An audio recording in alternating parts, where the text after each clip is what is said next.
So the Braytech Osprey is the adept weapon this week, although the GM is pretty challenging. I'm going to be going over the best perks for this weapon, as well as what I think of this overall compared to other Void rockets and other rockets in the game right now. So starting off, my personal favorite role for this rocket is going to be Quick Launch, Impact Casing, Envious Assassin with either Frenzy or Lasting Impression. Being able to get up to 3 rockets with Envious Assassin and pairing that with Frenzy for the 15% damage buff or Lasting Impression for the 25% explosive damage is a really strong combination for boss damage. Now this is my personal favorite role on it, and there are some other really good perks on it as well that I want to talk about. It is also worth mentioning that Lasting Impression kind of stinks for killing champions. Sometimes you go to shoot your rocket and by the time Lasting Impression goes off, the champion isn't vulnerable again. So just keep that in mind when using this rocket in a GM. If you choose to use this with this perk, when you go to shoot the champion, try to shoot your first rocket as quick as possible after you send the champion. That way, by the time you shoot that second rocket, you should have enough time.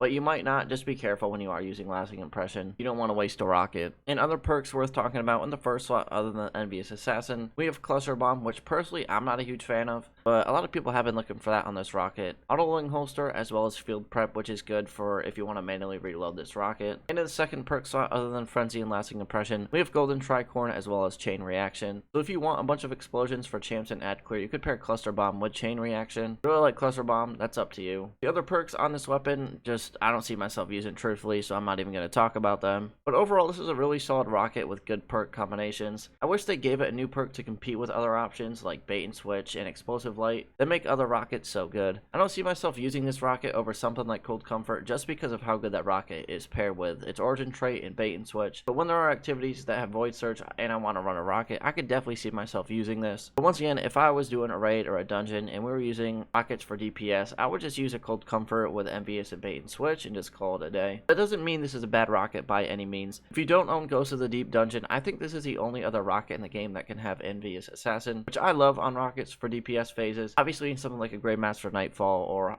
higher end content, it's going to be harder to proc something like Envious Assassin. That's why something like Cluster Bomb or Auto-loading holster or even Field Prep would be better options. And overall, the perk combinations that you can have on this rocket aren't bad by any means. Once again, if you compare them to other Void rockets, it definitely separates itself from others just because of the perks that you can have on this weapon. The other Void rockets like Tomorrow's Answer Emerald entry can also run auto-loading, Lasting Impression. If you don't feel like farming for this GM and, because it is pretty brutal, you could just go farm a royal entry as well. That's pretty easy to get just from Zavala, as well as dropping after Vanguard activities. That's going to be it on this rocket, as well as my quick review on it, as well as what perks I like. Let me know what perk options you're looking out for on this weapon. It's definitely worth getting, and yeah, I'll see you all in the next one, alright? Peace.